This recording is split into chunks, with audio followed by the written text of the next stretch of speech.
Tere, te vaatate Eesti Kaitseliidu saatesarja 24. saadet.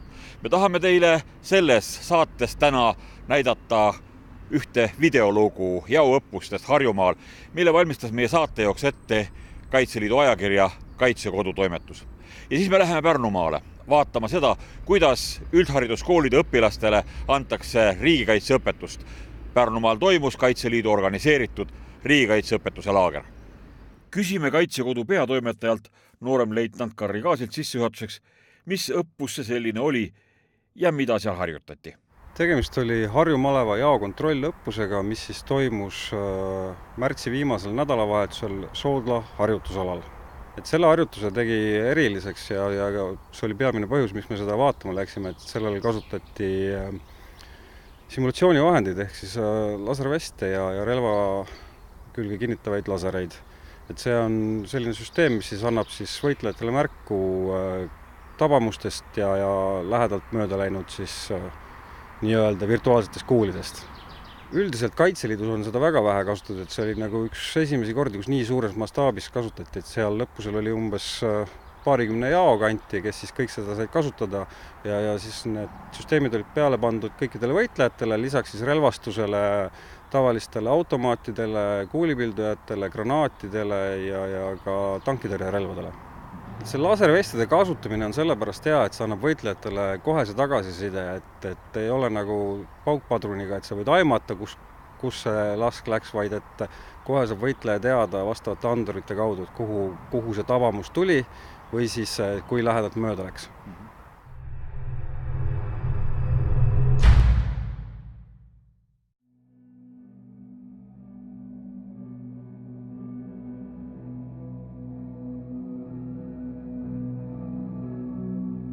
Praegu me oleme siis Soodla harjutusväljal, mis on siis Harjumaal üks suuremaid. See on selles suhtes on ta hea koht, eriti just meile Harjumalevale, kuna ta on siin meie enda koduväljak ja ei pea nii-öelda kaugele sõitma.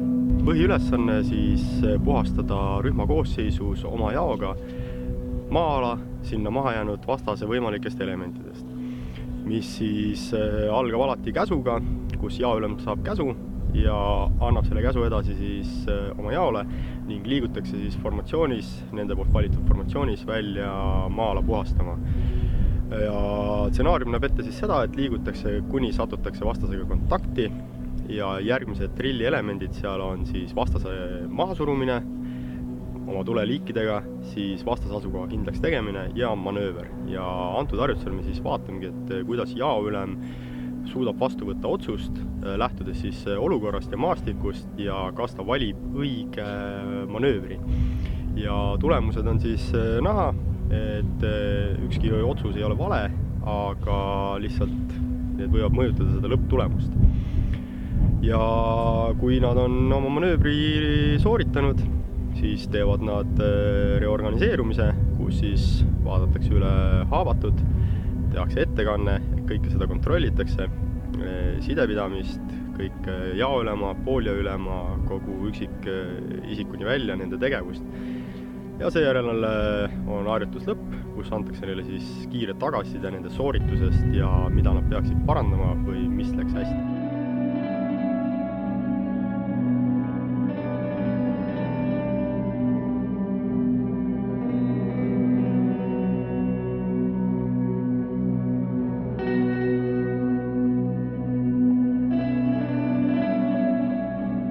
Baasharjutus on jaorünnak ja ettevalmistamata kiirrünnak, kus vastane on ootamatult ja meil tuleb vastane avastada ja leida, üles otsida.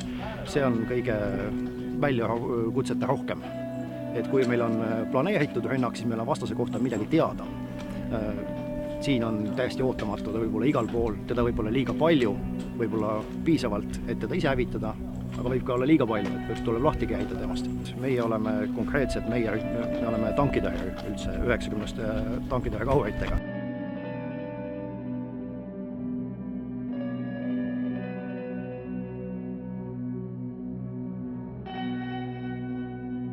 Alati lahti, et saada väärt relvad minema ja ei hakka suurt lähivõitlust pidama. Baasdrillid on väga sarnased erinevatest relvaliikidest ja seda peavad kõik oskama, selge see. just nimelt see vastase ise välja nokkimine ja otsimine temaga, et talle siis südametunnistuse peale minna koputada. Et see on see, mida me tavaliselt erialameestena ei tee.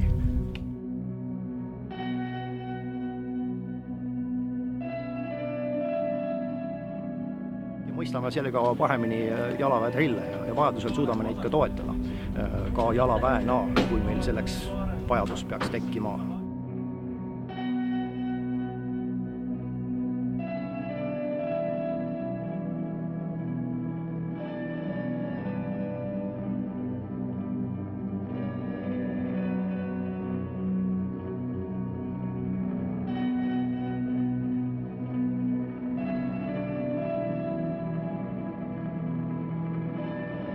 Kasutame lasersüsteemi, mis annab vahetu tagasiside võitlejale sellest, kas tema valitud positsioon oli nüüd õige või vale.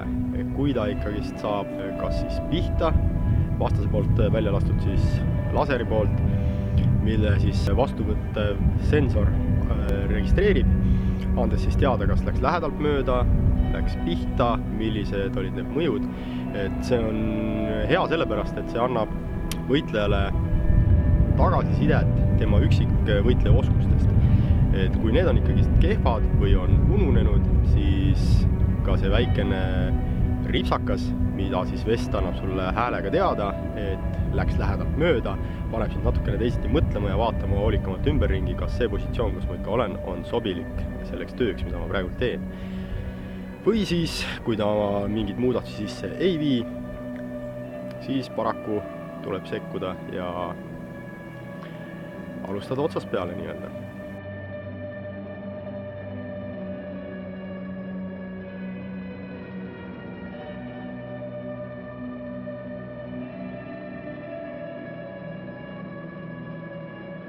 Nagu sellise päris sõjapidamise esile. Toob vaenlase lähemale see asjana nagu reaalsemaks.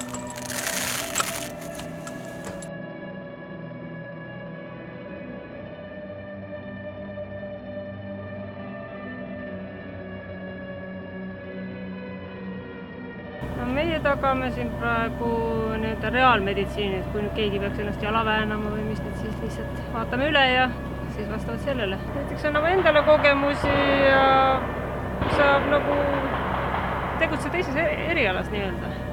Ma olen alguses olin toitlustuse peal, nüüd ma läksin ümber meditsiini.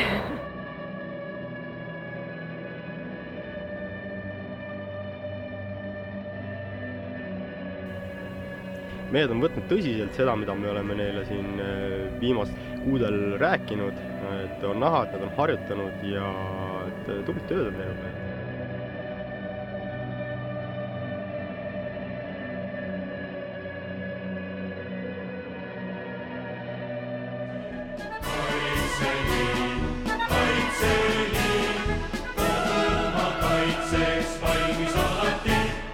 Eesti üldhariduskoolide õppekavasse on jõudnud eraldi õppeainena riigikaitseõpetus. Tunde annavad tavaliselt reservohvitserid või kaitseliitlastest pedagoogid. Riigikaitseõpetuse kursuse lõpus korraldatakse õpilastele välilaager ja ühte sellist välilaagrit külastame aprillikuu keskel Pärnumaal. Satume Pärnumaa üldhariduskoolide riigikaitselaagrisse vara hommikul. Kell on vaevalt 7 läbi. Laagris on hommikusöök. Noortel on veel veidi unised näod, aga kohv või leib ja puder äratavad nad pikka mööda ülesse. 2 laagripäeva menüü on tahvli peal väljas. Hommiku, lõuna ja õhtusöök. Silma järgi hinnates on Pärnumaa riigikaitselaagris poisse ja tüdrukuid enam-vähem pooleks. Kõik riietatud korralikesse kaitseväe vormidesse. Eesseisval päeval on instruktoritel noortele plaanis rääkida paljudest olulistest asjadest, mida sõdur peab teadma. Meditsiinist, metsas varjualuse ehitamisest, tikkude ja tulemasinateta tule tegemisest, joogivee puhastamisest, toidu leidmisest metsikus looduses ja veel paljudest asjadest. Samas on plaanis ka väga põnevaid füüsilisi tegevusi, julguse ja osavuse proove kuni paintballi lahinguni välja. Esimesena sattusid riigikaitselaagris mikrofoni ette Lihula gümnaasiumi noored. Nende kool on üks sellistest õppeasutustest, kus riigikaitseõpetus toimub läbi 2 õppeaasta. Kevin Reidar Bachhaus on olnud 4 aastat noorkotkas, Lihula valgete kotkaste rühmas. Anna-Maria Kukk on aga sporditüdruk, kes tegeleb vabal ajal ratsutamisega. Mõlemad ootasid riigikaitselaagrit põnevusega. Kevin ja Anna-Maria, kui kaua te olete seda riigikaitse asjandust õppinud? Mina olen 1 aasta õppinud riigikaitset. Ja mina olen 2 aastat. Mis te õppinud olete? Me oleme õppinud siis auastmeid ja kuidas üldse riigikaitse toimib. Ja iseenesest ka, kuidas ma ütlen, kaitseväe neid alused, et kuidas seal hakkama saada ja mis need seadused seal on. Te saite nüüd praegu laagriajaks, saite vormi endale selga. On kuidagi teistsugune tunne ka või? Ikka on teistsugune. Et selles suhtes, et me oleme kõik ühtemoodi ja samamoodi, et me näeme ühtemoodi välja ja kõik istub jumala hästi. Kas neiu kavatseb minna vabatahtlikuna ajateenistusse? Plaan on küll praegult. See meeldib, tähendab või? Jaa. Paljud poisid, noored mehed kardavad. Aga neiud siis ei karda? Ja selles nagu seal pole mitte midagi karta lihtsalt, et ongi see, et kas nad tahavad või ei taha, et ma tahaks nagu proovida, et mul meeldib see teema ja... Füüsilisi raskusi ei karda? Ei. Sporti teete? Ma ratsutan ja siis oma vabast ajast käin jooksmas ja teen muud harjutusi ka, kodus vaba aega on. Mängisin korvpalli ja samuti käin vahest ka jooksmas ja samamoodi teen füüsilisi harjutusi käeraskusega. Kas ja mis on teile riigikaitseõpetuses kõige keerulisem? Kõige keerulisem? See on hea küsimus. See on hea küsimus, jah. Selles suhtes, et kui väga õppida, siis on kõik selge. Et selles suhtes, et kui jääb õppimata, siis ütleme nii, et midagi rasket ei ole.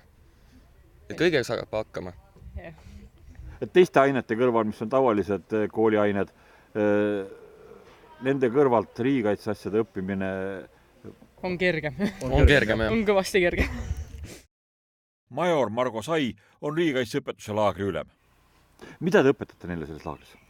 Me õpetame meeskonnatööd kindlasti ja siis ka igasugust sellist praktilist poolt, et kui laskmisel saavad ikkagi teha oma esimesed lasud sõjapüssist, siis see on kindlasti kogemus ja kui siin metsas ikkagi kaardi ja kompassiga väga ära ei eksi, siis on see ka jällegi kogemus. Ellujäämiskursus on olemas täitsa nendel või? Jah, ikka.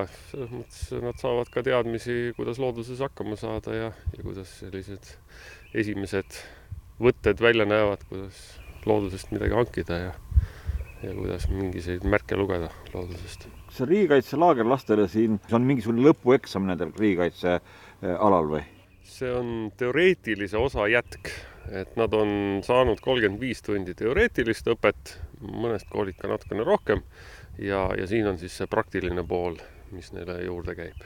Kui mitu päeva see kestab? 2 päeva on meie laager. Noored on tublid ja kui see tublidus selliselt jätkub, siis kindlasti on Kaitseliidu pere neid rõõmuga vastu võtmas ja kindlasti siit tuleb meile järelkasvu tublisti. Üks huvitavamaid tunde riigikaitselaagris on kaheldamatult Päästeameti korraldatud vetelpäästeõppus. Kas olete aprillikuus riietes ujumas käinud? Ja nii, et riided seejuures veel ka kuivaks jääksid. Päästeametiga on selline asi täiesti mõeldav. Tuleb ainult vastav varustus oma tavalistele riietele peale ajada ja võibki minna. Varustuse selga ajamine pole aga niisama lihtne ja seda tehakse instruktorite valvsa pilgu all. Mida te õpetate päästealal? Meie õpetame noortele siis seda, kuidas vee peal ohutult aega veeta. Et uppumised Eestis on tegelikult väga suureks probleemiks ja meie eesmärk on üsna varakult peale hakata inimesi õpetama selles suunas, kuidas vee peal turvaliselt käituda ja kuidas hakkama saada. No tundub, et noortel on väga lõbus siin, et nad saavad neid kuivi kostüüme enda selga panna või jah? Jaa, selles mõttes muidugi turvalisuse mõistes andsime me neile täna kätte kuivad ülikonnad, aga selle asja nagu mõte on see, et täna nad saavad turvalises keskkonnas proovida, kuidas selle asjadega nii-öelda hakkama saada. Võib-olla annab see neile või ma usun, et tegelikult täitsa kindlalt eluks vajaliku kogemuse, et kui neil päriselt peaks selline asi juhtuma, siis nad teavad, kuidas käituda. Meie jaoks on oluline see, et nad täna võtavad siit kaasa teadmise, et vee peale ei minda alkoholijoobes, ei minda ilma päästevestita ja oma sõpra tuleb alati aidata ja tegelikult osata aidata. Et kui nad need teadmised endaga täna kaasa võtavad, siis see on juba täiesti suurepärane. Poisid, te käisite praegusel hetkel nende ülikondadega vees, et te ei tahtnud nagu päris väljagi tulla või? Jah, liiga lõbus oli. Et see uppumine, see igav ei ole. Päris hea oli, jah. Mis te õppisite praegu selle lühikese harjutusega? Need ülikonnad maksavad üle 1000 euro. Jaa. Ainult seda või? Ja tegelikult me õppisime mingi ahelujumist või midagi taolist, kuidas mitmekesi sooja saada. Kuidas sõpradega rongis ujuda? Jah. Ja et purjus peaga ei tohi merele minna. Ja seda, et lahe on. Külm ei olnud teil? Ei olnud. Oli see praegusel hetkel teie kõige huvitav ettevõtmine või? Jah. Võib-olla tulistamine oli ka lõbus, aga see oli vist isegi lahedam. See oli päris hinge, jah. Kuna uppumisjuhtumitest juba juttu tehti, siis õpetatakse riigikaitselaagris osalejatele ka kannatanu elustamist. Kunstliku hingamise õppe viiakse läbi mannekeenidega. Samas räägitakse noortele ka sellest, kuidas siduda haavu ja käituda siis, kui kaaslane on saanud tõsisema trauma. Elustamine ehk airways. Ja vaatad, et kannatanu hingamisteed oleksid vabad. Nii, pane käed paigale. Valmis. Ära toeta. Sa toetad praegu. Vaat nii. Ja nüüd hakkab jälle. Selle lõpuni lahti. Ja lasid korraks. Sügavamale vajuta. Tee julgemalt. Kiirust on natuke palju sul. Ja. Sa ei pea seisma ja sa võid natuke lihtsalt korrigeerida. Käed sirgu. Ja vajuta rohkem jõudu juurde. Nii, väga hästi. Ei, tee veel natuke. Sul alles hakkas hästi minema. Siia. Rõhk peale. Nii. Ja kiire. Tõmbad ikkagi kõvasti, et see saaks pinge alla. Ja hästi oluline on see, et need otsad oleks kaetud, et see rõhksid nagu kuskile minema ei libiseks, aga ei läheks. Te satute loodusesse. Eksite ära. Saate märjaks. Hakkab külm ja siis avastate, kui tahate lõket teha, et unustasite maha nii tulemasina kui ka tikud. Olukord on tõsine, sest kehatemperatuuri säilitamine on kõige olulisem. Mida siis teha? Tuleb õppida seda, mida oskasid meie vaarvanemad juba 100 aastat ja enam tagasi. Sädeme spets oled sa nagu kõva? Ei oota, aeg on. Ei ole midagi, 5 minutit aega anna minna. Ei saa ju tulemus kirja muidu. Ma kraabin seda juurde pigem. Aga olen Veel. Praktiseerimist.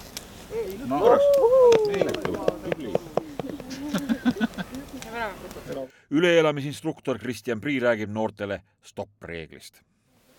Esimese asjana, kui te saate aru, et midagi on juhtunud või midagi on toimunud, aga ta võib-olla päris täpselt ei saa aru, mis see asi on, et siis jääge alati seisma. See on esimene asi. Et stopp-reegel, siis S-täht nii-öelda on siis jääge kohe seisma. Siit on siis joonisi pealt ilustada vaadata. Nii. Kui ilma toiduta saab inimene mõne päeva kuidagi viisi veel hakkama, siis puhta joogivee eest tuleb hoolitseda kindlasti. Vee puhastamiseks on olemas mitmeid mooduseid. On olemas ka näiteks spetsiaalsed tabletid. Need rikkuvad küll natukene vee maitset, aga teevad selle siiski joodavaks. Kõige kättesaadavam asi, kõige taskukohasem asi ja kõige lihtsam asi, kuidas siis enda jaoks vesi puhtaks saada. Müüakse matkapoodides, võimalikult apteekides. Maksab, ma arvan, tableti hind on sentidega. Ja kindlasti saab sõjaväes, kaitseväes jagatakse seda asja. Paned vette, oled ära filtreerinud, poole liitri vee kohta üks tableti. Igal tabletil peab muidugi olema kasutusjuhend kaasas ka. Aga ruusutage, maitske, jooge, see ei tapa ära teid. See on nüüd tehtud selle tabletiga. Proovi. See nii puhas vesi seal sülja kaudu teil ei levi ka midagi. Ma ei saa aru, et oleks mingit muu asjad. Nüüd ainu vesi jaoks. kui me rääkisime enam siin, üks härra ütles, et voolav vesi, siis tegelikult kaevust ju igapäevaselt tarbitakse vett. Ehk võetakse vesi pealt ära ja uus vesi tuleb kaevu asemele. Kui see on nüüd maha jäetud, see tähendab, seal ei ole aastaid seda tehtud, siis sa leiad samamoodi kõik seda jama, mis on siin ämbri peal. Et kui on pikemalt aega plaanis, kui me räägime siin päikesetorm meil voolu ära võtab, et kreis, et sul on vaja tõesti pikka aega, voolu meil enam ei ole. Kolid maale, siis tuleb see kaev puhtaks teha, ehk sa võtad vana vee välja, tuleb uus peale, et toimub kogu aeg veevahetus. Tarbib. Ärge tabletti kaevu lisaks. Veebel Hannes Aus on Kaitseliidu üleelamisinstruktor ja räägib noortele sellest, kuidas ilma kõrvalise abita looduses mitte nälga jääda. Vanen Veebel Aus, et te räägite lastele siin looduses ja metsas toitumiseks siis, kui on kriisiolukord, et õpetage nüüd televaatajad ka natukene, millest te räägite. Kõige mõistlikum on alati süüa seda, mida te tunnete. Et asjad tuleks endale selgeks teha, et ei satuks teil toidulauale selliseid taimi, mida te ei tunne ning mis võivad teie tervist kahjustada või mingi terviserikke põhjustada. Et siin me tegelikult anname lastele esimese ülevaate, kuidamoodi üldse hakkama saada metsas. Et see on pikem protsess, et siin on ainult pooletunnise aja sisse mahutatud see, et mida me võime süüa ja mida me leiaksime hästi kergelt looduses üles. Nagu keegi metsa ära eksib, mis ta esimese asjana peaks tegema või mida ta marju korjama, aga kui on kevadine aeg, nagu aprill, nagu praegu marju ei ole? Praegusel hetkel marjasid küll ei ole, aga hakkavad tulema siis pilliroovõrsed, mida saab kasutada ja samuti saab keeta endale siis mustikavartest ja pohladest teed ja kui rabasse satutakse, siis võib sealt leida ka mõne jõhvika. Kevadel, aprillikuus? Ja, et ta on säilinud üle talve, on ilusti ära külmunud ning on väga hea C-vitamiini allikas. Mida inimesed peaksid silmas pidama, kui nad ära eksivad metsa? Kõigepealt peaks endale selgeks tegema, kus koha peal te olete ja alati tuleks kodus öelda, kuhu te lähete. Et esimene asi, kui ma küsin laste käest, mida te teete esimese asjana, kui kodust ära lähete, siis tuleb öelda, kuhu te lähete. Mitte, et te panete ukse lukku või panete tulekustu. On mõistlik uurida seda ala, kuhu liigutakse, et sattudes loodusesse. Tegelikult meil on teedevõrgustik on nii hea, et on üpriski raske ära eksida. Kuid inimese probleem on see, et vasakjalg teeb lühema sammu ning inimene hakkab tiirutama. Et tekib déjà vu efekt, kui te satute uuesti ühe sama koha peale. Lapsed on hoolsusõppijad praegu selles laagris või? Jah, et öö möödus neil ilusti, et osad kütsid ahjusid, osad ei kütnud, et siin on ka näha, et kes öösel korralikult magasid, nemad on ka ärksamad tunnis ja arutlevad kaasa. Et paljudel ongi oma arusaam ning kahjuks on see, et paljud asjad, mis me räägime, on 3. ja 4. klassi loodusõpetus, et ei tule kohe meelde. Et mis taim või kudamoodi. Riigikaitseõpetuse välilaagri tegevuste hulka kuuluvad kindlasti ka jõu ja osavuse ja julguse katsed. Kas puude latvades olete roninud? Vanadele inimestele oleks trossil balansseerimine ehk üle jõu käiv ülesanne, aga noortele on see käkitegu. Kuigi võhma nõuab see harjutus kindlasti. Trosside küljes ollakse karabiiniga nii kindlalt kinni, et kõrgelt kukkumise riski siiski ei ole.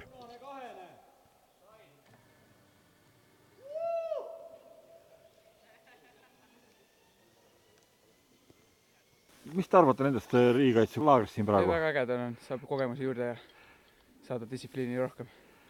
Et see ronimine, mis praegu üleval oli, see väga vesitav ei olnudki või? Ei olnud. Rohkem põnev, eks ole, jah? Jah. Riigikaitselaagri teise päeva tipphetk on noorte jaoks arvatavasti see, kui kätte antakse värvikuulidega tulistavad püssid ja nägu kaitsvad maskid. Ning õpperühmad jagatakse 2 võistkonnaks. Paintballi lahing arendab rühma taktikalist mõtlemist ja lihvib üksikvõitli oskusi.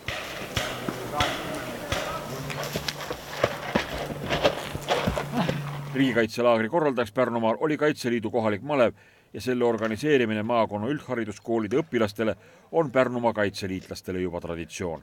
Kas selliseid laagreid teie malev korraldab tihti või? Võib öelda, et see on traditsioon. Viimastel aastatel ongi iga aasta aprillikuus võetud Pärnumaa koolide riigikaitseõpetuse õpilased kokku ja siis me teeme neile ühise laagri. Pärnust endast on siin ka, vaatasin siin on nagu isegi kuni Lihulast ja väljaspoolt Pärnut ka kõvasti. Lihula õpilased on siin sellepärast, et ma ise olen Lihula gümnaasiumi riigikaitseõpetuse õpetaja. Kokku on 105 õpilast on selles laagris sellel aastal. Neile peaks külge jääma see, et metsas on hea olla, metsas on tore olla, siin on huvitavaid tegevusi võimalik teha. Me näitame ka seda neile, millega Kaitseliit tegeleb, sest kaitseliitlased viivad neid tegevusi kõiki läbi erinevates õppekohtades. Väga meeldiv oleks, kui nad nüüd peale seda laagrit otsustavad, leiavad endas selle sädeme, mis toob neid noortekaste või kodutütarde sekka. Haridusministeeriumist öeldi meie saatele, et riigikaitseõpetust antakse nii eesti kui ka vene õppekeelega gümnaasiumide õpilastele üle terve Eesti. Riigikaitselaagreid noortele korraldatakse aga Kaitseliidu ja Kaitseväe eestvõttel.